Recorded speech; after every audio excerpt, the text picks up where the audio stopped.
Look at all that money, yeah, the money that they spend. Take another look now and take some time for him. I don't cut trees for paper, cause it hurts the environment. Stop deforestation, yeah, it's time for him. Whoa, an acre of hemp makes 20 barrels of oil. No need for pesticides to poison all our soil. People got no food, they got no clothes, they got no rent. Well, right now it's time for him. All right, let's dive into this whole cannabis descheduling thing that's been blowing up the news. We're using this article by Casper Leach as our kind of our roadmap. And it's a wild ride, let me tell you. It really is. Like, are we talking about like major shifts in industries? What about the stock market? Oh, absolutely. It's all connected. We're talking economics, social change, even like international relations, you know? It's a big deal. Yeah, and Leach's article, it goes deep. Yeah. Like way back to how we even got to cannabis prohibition in the first place. But then it jumps into like what this all means for everyday people, right? Like for you and me, but also for those big pharma companies. That's a lot. It is, and it's complex. So before we get lost in the weeds, literally, let's make sure we're all on the same page. So cannabis right now, federally, it's a Schedule I drug, yeah. Yeah, right up there with heroin and LSD. Which is like mind-blowing when you think about how many states have legalized it, at least medically. Exactly. 38 states have medical programs and 21 allow recreational use. It's this crazy clash between state and federal law. Okay, so Schedule I, that means the feds consider it super dangerous, no medical use, the whole 9 yards. Basically, yeah. And that's why there's this push to reschedule it specifically to Schedule III. Okay, so what would that actually change? Like on the ground, what's the difference? It would be huge. Schedule III acknowledges some medical value, it opens up research possibilities, and it eases a lot of the restrictions around, you know, taxes, banking, all that. Right, because right now, even businesses operating legally in their states, they face all these hurdles because of the federal classification. Exactly. They can't get bank loans, they face crazy tax burdens, it's a mess. Rescheduling would help with that. Okay, so rescheduling is a big deal. But then Leach also talks about descheduling. Like, what's the difference? So rescheduling still keeps it under the Controlled Substances Act, right? Just in a different category. Descheduling would be like wiping it clean, treating it more like alcohol or tobacco. So why are some folks pushing for that full removal? What's the advantage? Well, for one, it takes the FDA out of the picture, which is a big concern for existing cannabis operators. Right, because the FDA gets involved, then we're talking about like a whole new set of regulations. Exactly. And that could give big pharma a huge advantage because they've already got the infrastructure to deal with all that. So the existing cannabis industry, they're kind of worried about getting squeezed out.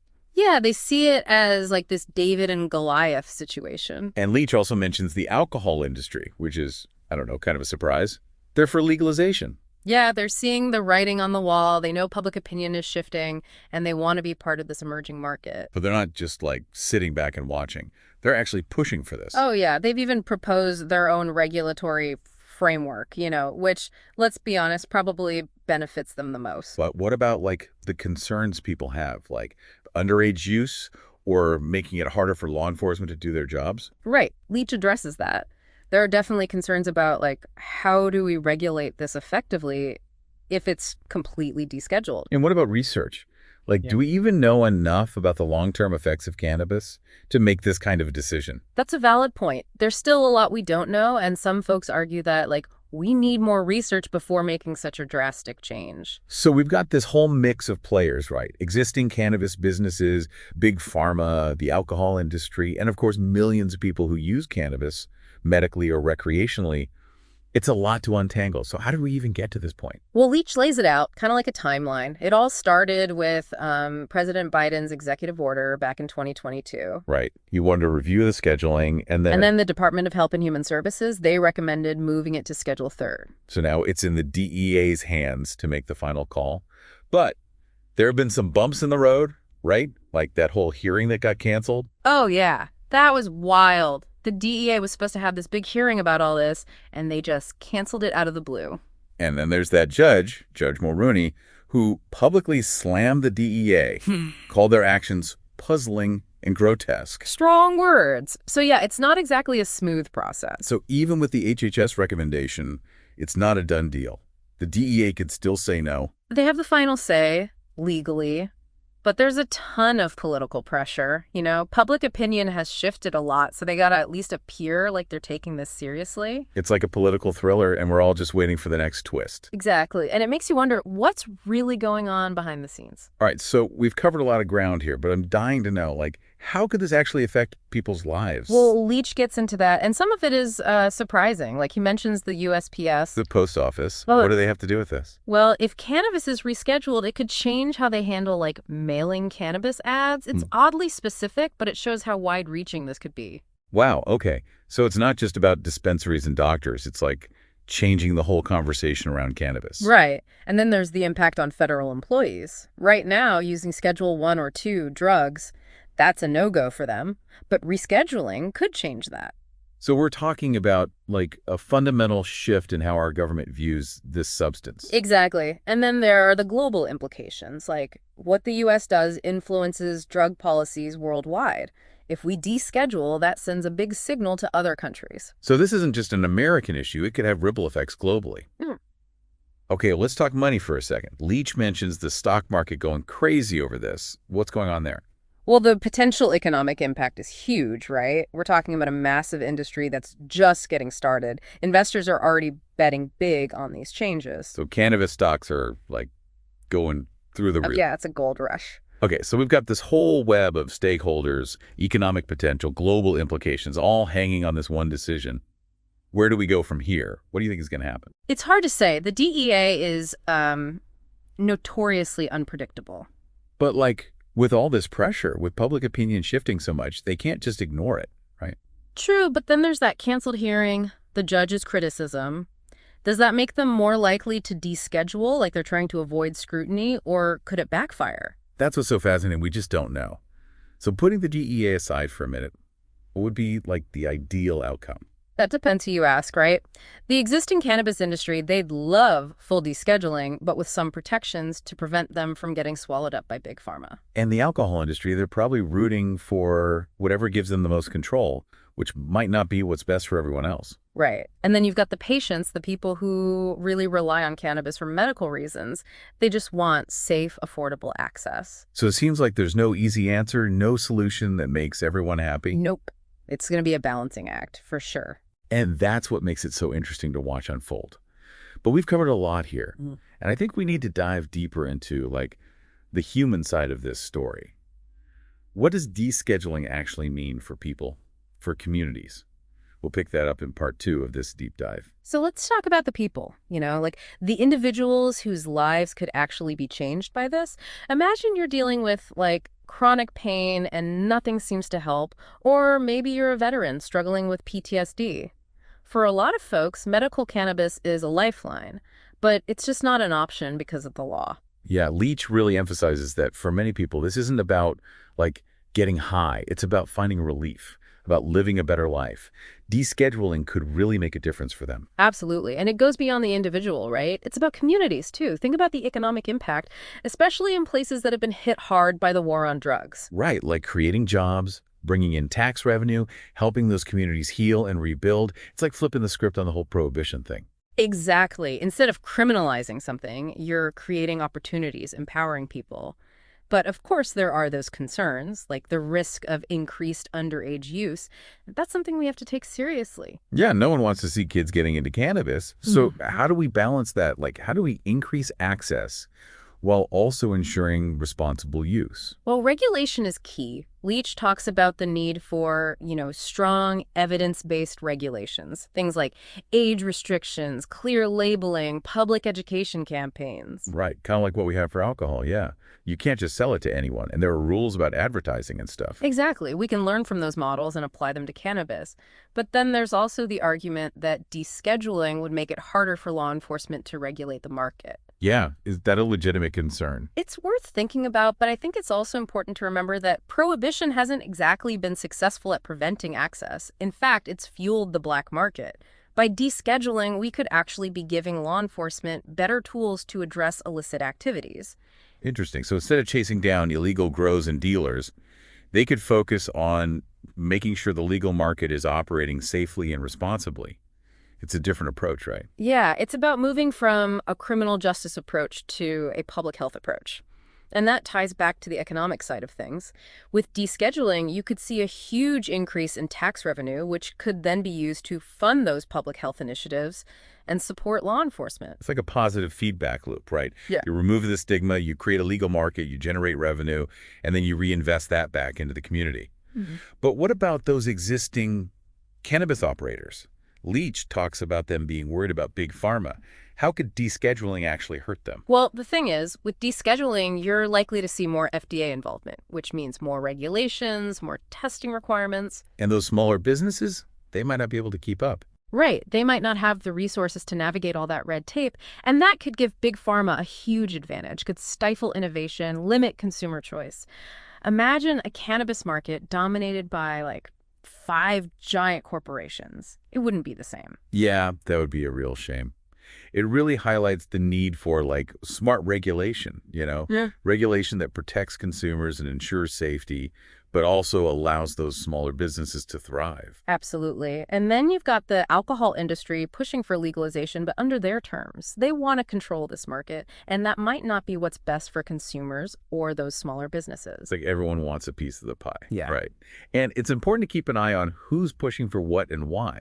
It's not just about whether or not cannabis is legal. It's about who benefits from that legalization. Exactly. And let's not forget about the patients, the people who rely on medical cannabis. Descheduling could be huge for them, but only if it's done right. We need to make sure medical cannabis is affordable, that it's accessible, that patients aren't burdened with, like, a ton of paperwork or forced to rely on expensive pharmaceuticals. It's about keeping the focus on the people, right? On those who are actually using this for medical reasons, to improve their lives, to alleviate suffering. Yeah, we can't lose sight of that. So it comes back to this question. What kind of future do we want for cannabis in the U.S.? Do we stick with prohibition, which has caused so much harm? Or do we try a different approach, one that's more rational, more evidence-based, one that focuses on public health and individual freedom? It's a big question. And Leach's article really gives us the tools to think about this, to have these conversations, to advocate for the kind of change we want to see. Exactly. This isn't just about cannabis, it's about what kind of society we want to be. A society that values evidence over ideology, compassion over punishment, individual freedom over government control. Powerful stuff. Okay, so we've talked about the potential benefits, but Leach also lays out some of the concerns people have about descheduling. Let's dig into those in part 3. So let's get into some of the concerns folks have raised about descheduling, the potential downsides. Leach doesn't shy away from those in his article. Yeah, one of the big ones you hear a lot is about impaired driving. Like, if we make cannabis more accessible, won't that lead to more people driving under the influence? Right, that's a serious concern. But we already have laws against driving under the influence, right? Right. Whether it's alcohol or other drugs. Couldn't those same laws apply to cannabis? Absolutely. And in states where it's already legal, you see that. They've got specific DUI laws for cannabis. They're doing public awareness campaigns, educating people about the risks. So it's about being proactive, learning from what those states have done, and adapting our laws and our enforcement strategies. Right. It's not a perfect solution, and there's definitely a need for more research, but it shows that it can be done. You can address this concern without going back to prohibition. Okay, what about the argument that descheduling would, normalize cannabis use, especially among young people? That's another big one. The idea that, if it's legal, then it must be okay, and that'll lead to more kids trying it. Yeah, that's a worry. But again, you can look at the states that have legalized. Many of them have put in place, really strict regulations around marketing and advertising, specifically to prevent that. Right. It's like you can't just have, cannabis ads on TV during cartoons or something. Yeah, exactly. There are ways to control that. Mhm. But Leach also mentions the argument that we still don't have enough research on, the long-term health effects of cannabis. Is that a valid reason to hold back on descheduling? It's true that we always need more research, and we should definitely keep studying this, but I think it's important to point out that, prohibition hasn't exactly helped with that. Right. It's kind of hard to do research when something's illegal. Exactly. Descheduling could actually be the thing that unlocks a whole new wave of cannabis research. It's like we've been stuck in this cycle of fear and stigma, and that's actually prevented us from getting the evidence we need. Yeah, it's like a catch-22. But descheduling could break that cycle. And it's not just about the science, it's about the social and economic benefits too. We've talked about jobs, tax revenue, all that. But there's also the criminal justice side of things. Right. No more arrests for possession, no more people getting criminal records for something that's legal in so many places. Exactly. And it frees up law enforcement to focus on, actual crimes, not just people using cannabis. So it's a win-win from a criminal justice standpoint. But then there's also the argument about international treaties, right? Like, would descheduling put the U.S. in violation of those? Yeah, Leach addresses that too. It's a tricky one. Some people say that it would go against our international obligations. But you also have to remember that those treaties were written, like, decades ago when the world had a very different view of cannabis. Right, things have changed a lot. They have. And the U.S. could actually be a leader in this. We could push for reevaluation of those old treaties. So instead of being bound by those agreements, we could actually use our influence to promote like a more progressive approach to drug policy globally. Exactly. It's a chance to change the way we think about these things, to move away from punishment and towards, public health, harm reduction, human rights. It's about looking at the evidence, not just relying on outdated ideas. Right. So here we are at a crossroads. Do we stick with the old ways or do we try something new? Do we keep cannabis illegal or do we treat it like alcohol or tobacco? It's a choice we have to make. And honestly, this whole deep dive, it's been so eye-opening. We've gone from the legal stuff to economics, social justice, even the global picture. It really shows how complex this issue is and how it connects to so many other things. It's not just about cannabis. It's about our values, our priorities, the kind of world we want to create. So as we wrap up this deep dive, we want to leave you with this. What stood out to you the most in this conversation? What surprised you? What made you think differently? Take this information, keep exploring, keep talking about it, the future of cannabis, and maybe even our whole approach to drug policy. It's being shaped right now, and your voice matters.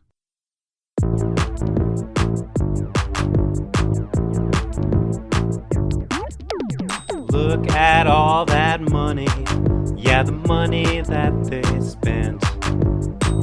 Take another look and take some time for hemp. Don't cut trees for paper, cause it hurts the environment.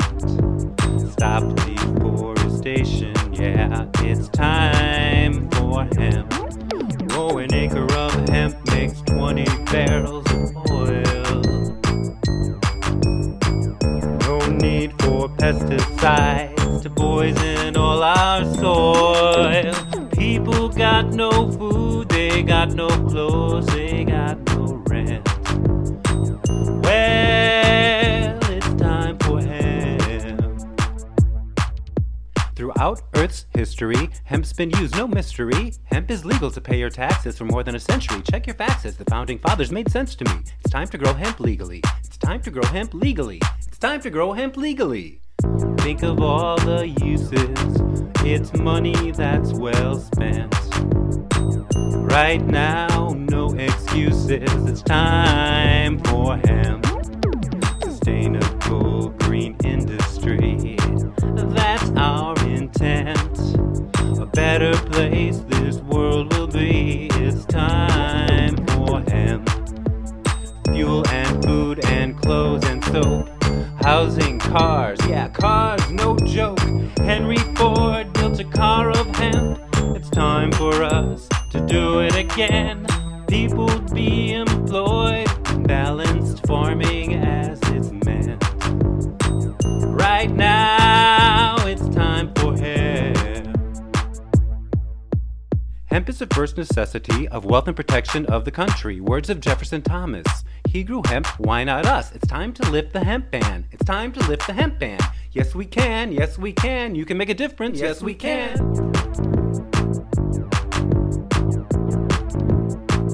Yes, we can. Look at all that money. Yeah, the money that they spent. Take another look and take some time for hemp. Don't cut trees for paper, cause it hurts the environment. Stop deforestation, yeah, it's time for hemp. Oh, an acre of hemp makes 20 barrels of oil. No need for pesticides to poison all our soil. People got no food, they got no clothes, they got no rent. Where